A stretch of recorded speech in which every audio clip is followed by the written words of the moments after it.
everybody, every situation, and everything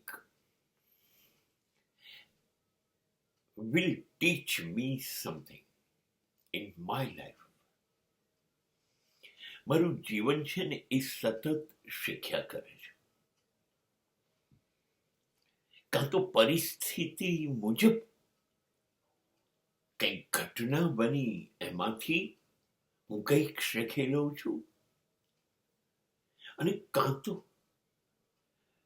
મારા જીવનમાં પ્રવેશથી દરેક વ્યક્તિ માં કંઈકનું કંઈક શીખવા જેવું હોય છે, જે એ શીખવાડીને મને જાય છે. એટલે આ સમાજની સ્થિતિ અને સમાજની વ્યક્તિઓ, they are my learning institution, educational institution. દરેક વ્યક્તિની વિચારધારા, જીવવાની પદ્ધતિ, એની પરંપરાઓ, દરેક વ્યક્તિ કઈ સ્થિતિમાંથી પસાર થઈ, એ સ્થિતિમાંથી એ કેવી રીતે જીવી ગયો,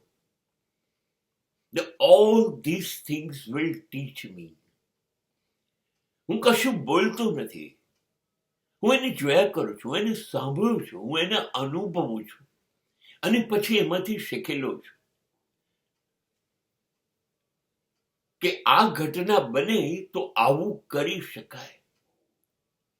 આમ દરેક સ્થિતિ, દરેક વ્યક્તિ જ્યારે જ્યારે મારા જીવનને સ્પર્શે છે, ત્યારે મને કંઈક શિખામણ આપે છે, માર્ગદર્શન આપે છે. હું જાણું છું એની વાતોથી, એના સ્વપ્નાઓ વિશે, એના ઈરાદાઓ વિશે, એના ધ્યેય વિશે, અને એમાંથી મને ખબર પડે છે કે સ્વપ્ન કેવા હોવા જોઈએ ને કેવી રીતે સિદ્ધ થવા જોઈએ. એટલે મારી નાનકડી જિંદગીમાં જે ઊંડાણ આવે છે, ડેપ્થ, એ જે ઊંડાણ આવે છે, એ ઇન્સ્પિરેશન સમાજની સ્થિતિ અને વ્યક્તિઓમાંથી મળે છે.